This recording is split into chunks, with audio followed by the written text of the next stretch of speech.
So welcome guys. So today we are going to discuss about this question that I have asked through the community tab.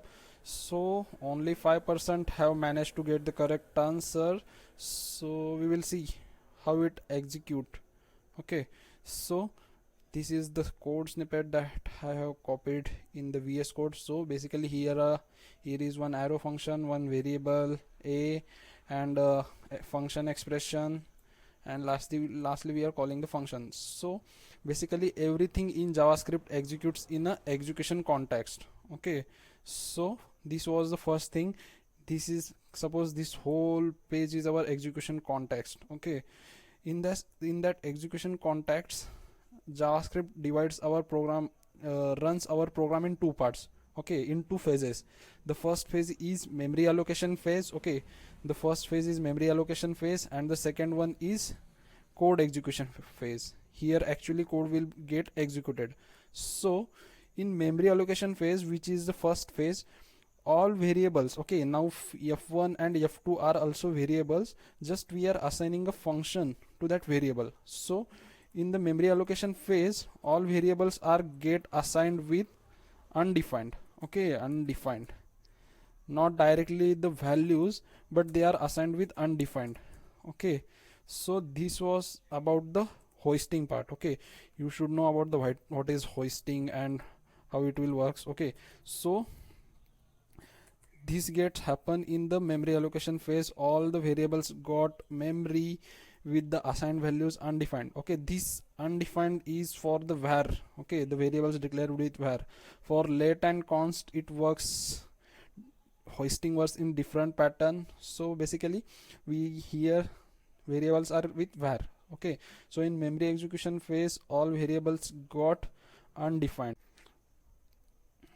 Inspect button. Okay, so I will put here one debugger, and okay, I will just control R. Yeah, where it gone? Okay, so now we are on the first line. Before execution, we will see all the global values. Okay, I will close this script. Okay, you can see here there is a variable a is hoisted. Okay, undefined. F1 and F2, here are F1 and F2 which are also undefined. Whenever I go to one line next, then a get assigned. Okay, a get assigned to the 2. Okay, this is the code execution phase. So now F1 F2 are also undefined, but whenever we get executed that, okay, where F1 F2 are still undefined, whenever I go to the next line, F1 is get assigned, F2 will get assigned. Okay, so now our a is in global scope.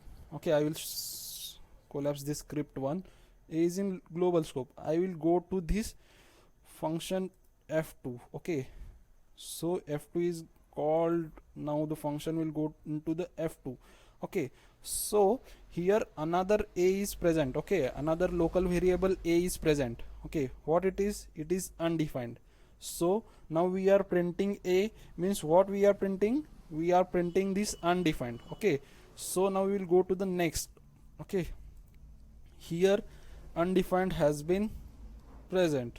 Okay, undefined log ho gaya. So after that, a is assigned to 4.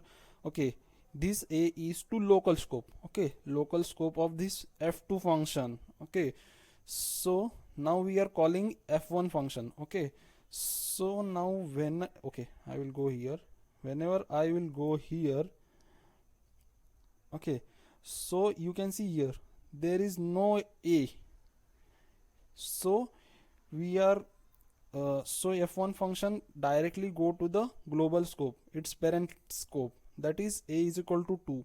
Okay, so it will get this value of a, and hence we are getting printed here. Okay, where it gone here? So that is 2. So that's the thing.